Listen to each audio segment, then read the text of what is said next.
कुछ बातें मैं आपके सामने रखूंगा। मैं आपको यहाँ से देख नहीं पा रहा हूँ क्योंकि लाइट सीधे मेरे ऊपर है। अगर आप मुझे देख पा रहे हैं तो ज़रा आवाज़ करके यस कह दीजिएगा ज़रा जोर से, बस ठीक है, ठीक है। मैं मोटिवेशनल स्पीकर और सक्सेस कोच के नाम से जाना जाता हूँ हिंदुस्तान और लगभग 90 देशों में, और मैं विभिन्न कंपनियों के लिए प्रोग्राम करता हूँ कि वो अपनी सेल्स को मल्टीप्लाई कैसे करें, बिज़नेस को मल्टीप्लाई कैसे करें। आप जान के हैरान होंगे क्योंकि मैं रिसर्च करता रहता हूँ, आंकड़े कलेक्ट करता रहता हूँ, हर तीसरा व्यक्ति कहीं ना कहीं फाइनेंशियली चैलेंज से गुजरता है। इसका कारण ये है कि उसकी फाइनेंशियल प्लानिंग नहीं होती है। और अगर जो लोग कहते हैं कि फाइनेंस में किस्मत का रोल है, तो मैं आपको बता दूं फाइनेंस में किस्मत का रोल बहुत कम है, राइट प्लानिंग और राइट स्ट्रैटेजी का रोल है। और जिन लोगों ने भी मेरे पॉइंट्स को इम्प्लीमेंट किया है पिछले 20 सालों में, उनकी टोटल प्रोडक्टिविटी, उनकी सेल, उनकी परफॉर्मेंस डबल ट्रिपल और कुछ ऐसे भी आंकड़े हैं मेरे पास जो 10 टाइम्स मल्टीप्लाई हो गए हैं, क्योंकि ये सारे रिसर्च वाले आंकड़े हैं। वो कौन से लोग हैं जिनकी इनकम मल्टीप्लाई होती जाती है रिसेशन के बावजूद, प्रेशर के बावजूद, तकलीफ के बावजूद, वो इनकी इनकम मल्टीप्लाई होती जाती है। तो पहला चीज़ जो निकल कर आया है फाइनेंस को मल्टीप्लाई करने के मामले में, क्योंकि जीवन की 3 प्राथमिकता है। पहली प्राथमिकता है आपकी हेल्थ, दूसरा है आपके रिश्ते और तीसरा है आपका फाइनेंस। हेल्थ अगर आपकी ठीक नहीं है आप कुछ नहीं कर पाएंगे, रिश्ते ठीक नहीं है आप कुछ नहीं कर पाएंगे, और फाइनेंस की कमर टूटी है तो आप कुछ नहीं कर पाएंगे, कुछ भी नहीं कर पाएंगे आप। तो जिन लोगों ने भी, जिन 10% लोगों ने फाइनेंशियल स्टेबिलिटी हासिल की है, आर्थिक संपन्नता हासिल की है, सबसे पहली चीज़ उन्होंने इसकी एक लॉन्ग टर्म प्लानिंग की है। 1 साल की प्लानिंग नहीं होती है ये, 5, 10 साल, 15 साल, 20 साल, 25 साल तक की प्लानिंग होती है।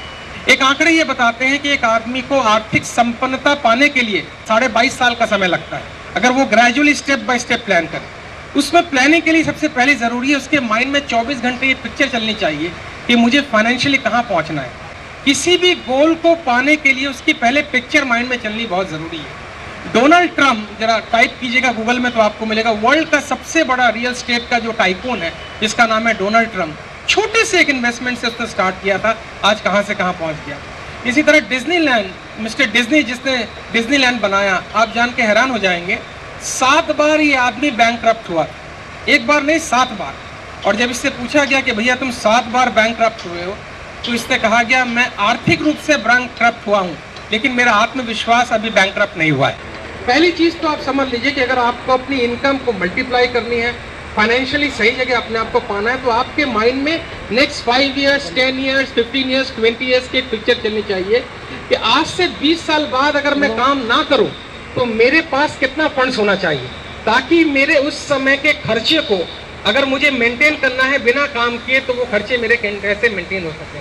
केवल 10% लोग होते हैं जो टॉप पे पहुंच पाते हैं, बाकी लोग केवल सर्वाइव करते हैं। ये 90% और टॉप 10% लोगों की सोचने का तरीका बिल्कुल अलग होता है। तो पहली चीज़ मित्रों, चाहे आप एक शॉप लेके बैठे हों, चाहे आप ऑफिस लेके बैठे हों, चाहे आप बहुत बड़ा ऑफिस लेके बैठे हों, चाहे आपका इंफ्रास्ट्रक्चर कितना बड़ा क्यों ना हो, आप जरा ध्यान से देखिए कि जो मार्केट में लोग काम कर रहे हैं उससे आप थोड़ा अलग हो या नहीं हो। 3 मेन चीज़ होती हैं जो आपको लोगों से अलग बनाती हैं। बहुत से लोग रियल एस्टेट में काम करते हैं, बहुत से लोग प्रॉपर्टी डीलिंग की शॉप है जिनकी, बहुत से लोग प्रॉपर्टी डीलर हैं, लेकिन आपके पास 3 ऐसी कौन सी खास बात है जो मार्केट से आपको अलग करती है। वो 3 खास बात ही आपके बिजनेस को मल्टीप्लाई करती जाएगी। पहली खास बात यह है कि आपके ऑफिस में जो आता है या आती हैं, इसको अंग्रेजी में कहते हैं, मैं पहला वर्ड बोलूंगा, मैं चाहूंगा आप जोर से दूसरा वर्ड बोलें अगर आपने सुना होगा तो। अंग्रेजी में कहते हैं first impression is last impression. पहले 4 सेकंड में कस्टमर ये पता लगा लेता है कि उसको आपके साथ बिजनेस करना है या नहीं करना है। गजब के आंकड़े, आपकी बोलचाल, आपका पहनावा, आपकी ड्रेसिंग, मतलब मैं ये नहीं चाहूँगा, मैं देखना नहीं चाहूँगा as a professional, as a consultant, मैं आपको देखना नहीं चाहूँगा कि आप एक बहुत बड़े प्रोजेक्ट को बेच रहे हैं और आपकी ड्रेसिंग उसके हिसाब से नहीं है, क्योंकि आज की ज़माने में आउटर लुक बहुत मायने रखता है। पहले 4 सेकंड में कस्टमर आपसे ये पता लगा लेता है कि आप कितने प्रोफेशनल हैं या नहीं है। तो ज़रा आप अपनी दुकान को या अपने ऑफिस को देखिए और विजुलाइज कीजिए कौन कौन से ऐसे एरियाज हैं जहां आपको बदलने की ज़रूरत है। आप हैरान हो जाएंगे, मुझे कहने में बड़ा अफसोस हो रहा है ये आंकड़ा, आप हैरान हो जाएंगे, 50% हमारे एम्प्लॉय काम के होते हैं, 50% काम के नहीं होते। 50% तब काम के होते हैं जब आप ऑफिस में घुसते हैं। जैसे ही आप ऑफिस में घुसेंगे आप देखेंगे वो तुरंत हिलना डुलना शुरू कर देंगे क्योंकि बॉस आ गए हैं। तो ये 50% केवल बैठ के सैलरी लेते हैं और एक आंकड़े ये बताते हैं कि एक सेल्स का बंदा सुबह 10 से लेके 5 बजे तक केवल 90 मिनट अपने कस्टमर के साथ फेस टू फेस बात करता है। यानी अगर उसको सैलरी मिलनी चाहिए तो केवल 90 मिनट की मिलनी चाहिए, मिलते पूरी दिन की है। तो पहली चीज मित्रों, आप जरा पता लगाएं कि अगर आपको साल भर साल अपनी टर्नओवर, जैसे हमारे स्कूल में जब हम पास करते तो हमारी रिजल्ट आती थी, मैं साल के अंत में वो हमारा रिजल्ट बता देता था हमने साल में कैसी परफॉर्मेंस की। बिजनेस में जो रिजल्ट है वो बैलेंस शीट है कि साल में आपकी बैलेंस शीट मिनिमम 15 से 20% जंप की या नहीं की, और रियल स्टेट में तो ये जंप हाई जंप हो जाता है अगर ठीक से काम किया जाए। तो आपकी जो बैलेंस शीट है वो आपका रिजल्ट है। अगर आपकी बैलेंस शीट नहीं बढ़ रही है, अगर आपका टर्नओवर नहीं बढ़ रहा है, अगर आपकी सेल नहीं बढ़ रही है, तो कहीं ना कहीं बाहर में प्रॉब्लम नहीं है, आपके सेटअप में कहीं ना कहीं प्रॉब्लम। हमारे इस प्रोफेशन में सबसे बड़ी प्रॉब्लम क्या होती है? कैश फ्लो की क्राइसिस। और कैश फ्लो की क्राइसिस अगर आप मैनेज नहीं कर पा रहे हैं, 6 महीने का कैश फ्लो अगर आपके पास मैनेज नहीं है, तो आपको इसके ऊपर काम करना पड़ेगा। तो आपको 2-3 चीज़ देखनी है, मेरा स्टाफ कितना एफिशिएंट है। आप जान के हैरान हो जाएंगे, अगर आपके ऑफिस की टेलीफोन की घंटी 4 बार से ज़्यादा बजती है तो उसको बैड कंपनी माना जाता है। यानी 4 बार घंटी बजी मतलब यहाँ पर कोई दम नहीं है, बस हमारे पास कोई चारा नहीं है, तो आपके पास हमें जाना पड़ेगा। नियम ये होना चाहिए, जैसी घंटी बजी आपके ऑफिस में जो रिसेप्शनिस्ट है उसको पहली घंटी में उठाना चाहिए, या तो फिर उसको ऐसा म्यूजिक सुनाना चाहिए ताकि थोड़ी देर तक कस्टमर होल्ड पे रहे। तो आपको सबसे पहले अपने ऑफिस का इंफ्रास्ट्रक्चर देखना है कि मेरा माहौल कैसा है, मेरे सेल्स के स्टाफ कैसे हैं, मेरी पूरी टीम कैसी है। सेल्स का काम केवल वही कर सकता है जिसको बेचने का जुनून हो। और यहाँ बहुत इंपॉर्टेंट है समझना, बेचने के लिए हुनर की कम जरूरत पड़ती है, हौसलों की ज्यादा जरूरत पड़ती है।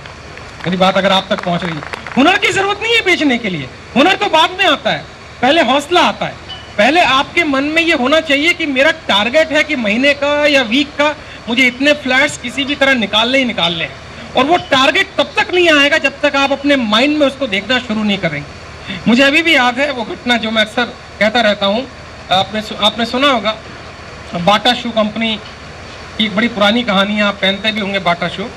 बाटा शू ने जब पहली बार अपने जूते लॉन्च किए तो सबसे पहले उन्होंने एक सेल्समैन को भेजा अफ्रीका में जूते बेचने के लिए। आप जानते हैं अफ्रीका में लोग कपड़े नहीं पहनते तो जूते क्या पहनेंगे। उसको पता नहीं था अफ्रीका की मार्केट क्या है। वो अफ्रीका चला गया, उसने जाकर देखा कि लोगों के शरीर पे कपड़े नहीं है तो वो जूते क्या पहनेंगे। तो उसने अपने मालिक को लिखा कि मैं वापस उसी जहाज से आ रहा हूँ, यहाँ पर मार्केट बिल्कुल नहीं है। आज की डेट में एक नियम काम करता है, खासकर प्राइवेट सेक्टर में जो काम करते हैं, या तो परफॉर्म करो या पेरिश करो। यहाँ सिंपैथी नाम की कोई चीज़ नहीं चलती है। 2 महीने का टारगेट दिया जाता है, टारगेट अचीव नहीं करेंगे तो घर जाओ, क्योंकि हम चैरिटी करने नहीं बैठे हैं।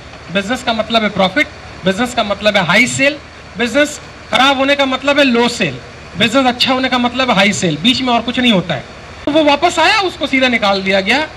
एक बंदा जिसको बेचने का हुनर नहीं आता था, उसने अपने बॉस से कहा सर मुझे एक चांस दिया जाए, शायद मैं बेच दूं, और अगर नहीं बेच पाया तो वहीं रह जाऊंगा, यहाँ आकर फिर अपनी बेइज्जती नहीं कराऊंगा।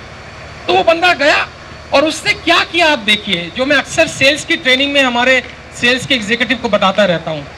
आपकी लाइन में सबसे बड़ी प्रॉब्लम मुझे सेल्समैन की दिखती है, और हमारा सेल्समैन जब कस्टमर से बात करेगा वो फीचर की बात करेगा, सर पंखा ये लगा है, नल ये लगी है, गेट ये लगा है। मेरा कस्टमर केवल 4 बात जानना चाहता है, मैंने इतने पैसे दिए, 4 साल बाद अगर मैं बेचूंगा तो इसका मार्केट रेट क्या होगा। क्या मैं सही बोल रहा हूँ? वो बेनिफिट जानना चाहता है, मेरे पैसे का 4 साल बाद क्या वैल्यू हुआ, वो बेनिफिट जानना चाहता है। और हमारा सेल्समैन बेनिफिट ना बजा के फीचर बता रहा है। तो ये सबसे बड़ी प्रॉब्लम है। ये जो बाटा शू कंपनी का बंदा है, ये गया, उसने जूते की बात ही नहीं की। देखिए कहां सेल मार खाती है, मैं आपको बताऊं। उसने जूते की बात ही नहीं की कि जूता कैसा है, इससे पैर बसता है, इससे पैर पहनेंगे तो नीचे वो कांटा वाटा आपको नहीं लगेगा। उसने गांव के मुखिया को और गांव के सरपंचों को जूता पहना दिया और कहा 1 सप्ताह आप जूता पहनो और मजे में रहो। और 1 सप्ताह के बाद बेचने के लिए बोलने की जरूरत नहीं पड़ी, जूता अपने आप बिक गया। क्योंकि एक बार जब आपने पहन के लाभ देख लिया तो बेचना अपने आप हो जाता है। तो सबसे पहले आप जरा देखें कि जो भी प्रोजेक्ट के बारे में आप किसी से चर्चा कर रहे हैं, चर्चा किस प्रकार की कर रहे हैं, आपका सेल्समैन किस प्रकार की चर्चा कर रहा है। तो इसके लिए जरूरी है कि आपका प्रेजेंटेशन बहुत अच्छा होना चाहिए। तो एक तो मैंने इंफ्रास्ट्रक्चर कहा, एक मैंने आपके मन में विजुअलाइजेशन की, एक मैंने तीसरी बात आपसे कही कि आपका प्रेजेंटेशन बहुत अच्छा होना चाहिए। चौथी बात मैं मानता हूं कि अगर आपका कोई गोल नहीं है, ये बहुत इंपॉर्टेंट है, केवल 3% लोगों का लिखित गोल होता है। लिखित गोल क्या है? अगर आप मोबाइल में नोट कर रहे हैं तो हिंदी में, अंग्रेजी में, उसी भाषा में नोट कर लीजिएगा। लिखित गोल का मतलब है मुझे क्या चाहिए और उसे कैसे पाना है। मुझे याद है हमारा एक मित्र, मैं उनका नाम नहीं लूंगा वरना आप कहेंगे उनकी प्रमोशन हो जाएगी, वो भी बहुत बड़े बिल्डर हैं। एक मित्र जो नोएडा में बहुत सारे प्रोजेक्ट बना रहे हैं, मुझे याद है 2001 में जब मेरे पास वो ट्रेनिंग लेने आए थे, वो एक बहुत सिंपल प्रॉपर्टी डीलर थे। एक शॉप थी ईस्ट दिल्ली में और वो एक प्रॉपर्टी डीलर थे। तो मैं उसको बोलता था चाय पीते पीते, मैंने कहा यार मैं सपना देख रहा हूँ, तूने देखा हो या ना देखा हो, बट मैं तेरे लिए सपना देख रहा हूँ कि आने वाले 5 से 10 साल में तू नोएडा में एक टॉप क्लास का बिल्डर के रूप में मुझे दिख रहा है।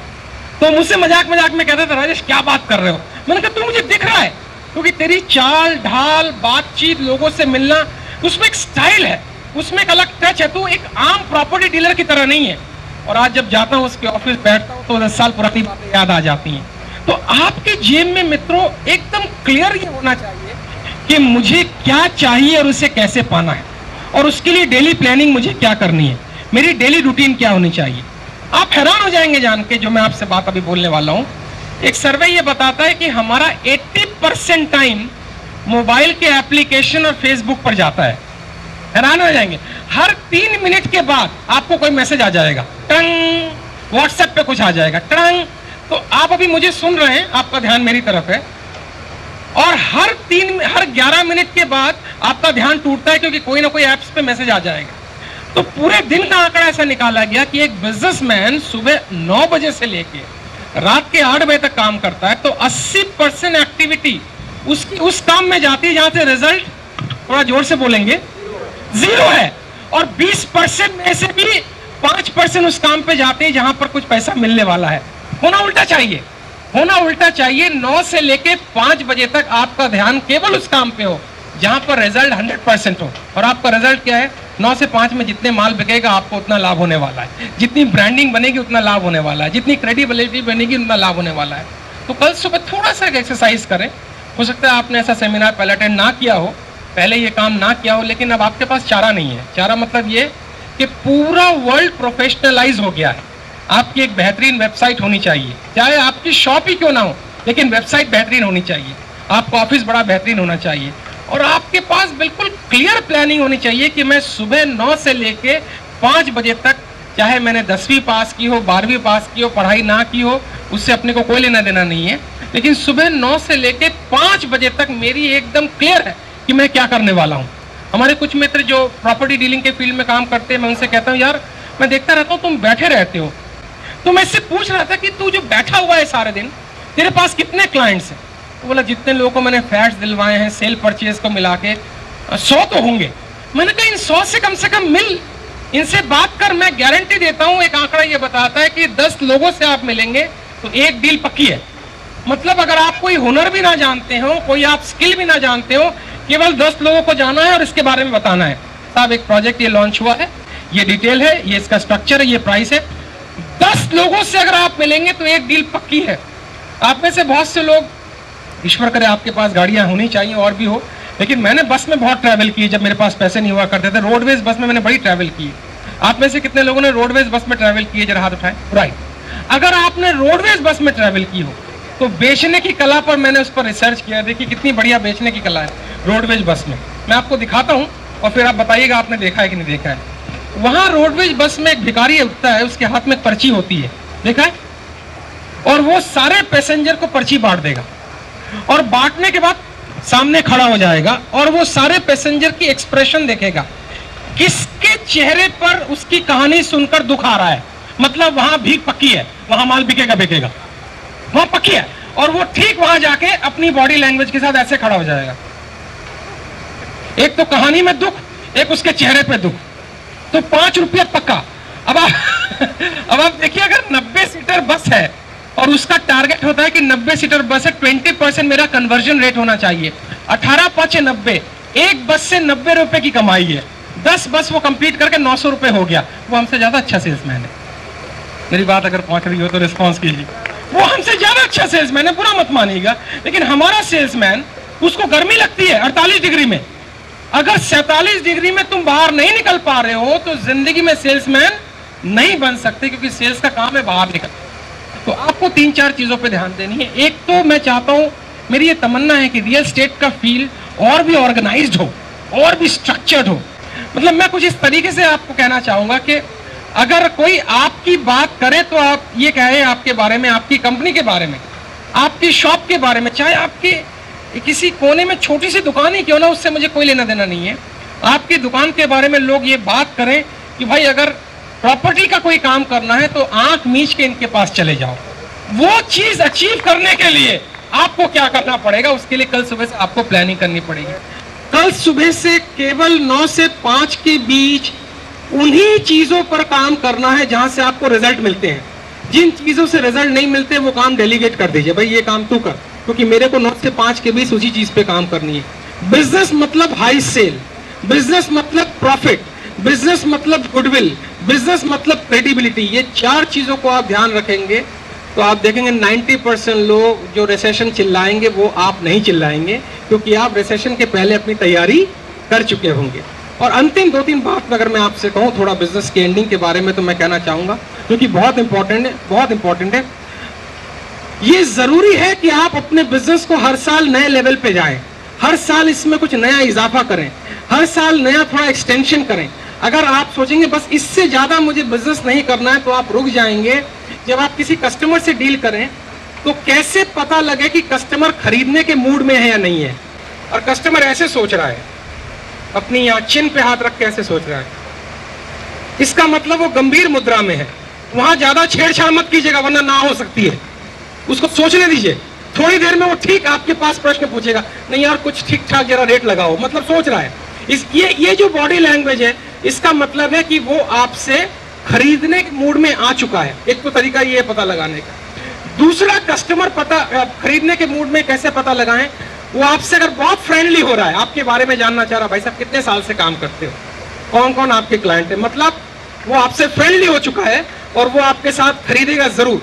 और तीसरा तरीका ये याद रखिएगा, भूलिएगा नहीं, और आप देखिए ईश्वर ने चाहा अगर आप इस पे काम करेंगे तो हमारा प्रोजेक्ट बड़ा शानदार चलने वाला है। तीसरा तरीका, जितना ज्यादा आप कस्टमर से प्रश्न पूछेंगे उतना वो आपकी तरफ आकर्षित होगा। जितना ज्यादा उससे आप प्रश्न पूछेंगे, अगर आपसे कोई कहे कि मुझे ये प्रोजेक्ट लेना है तो आप सीधा मत बोलिए अच्छी बात है लेना है, आप उससे पूछिए इसमें क्या लेना चाहते, कौन सा एंगल लेना चाहते, क्या आपकी नीड है। जितना ज्यादा आप प्रश्न पूछेंगे उसको समझ में आएगा ये इंसान मेरे बारे में ज्यादा सोच रहा है, आपकी गुडविल बैठेगी और फिर बेचना तो बड़ा इजी हो जाता है, बहुत इजी हो जाता है।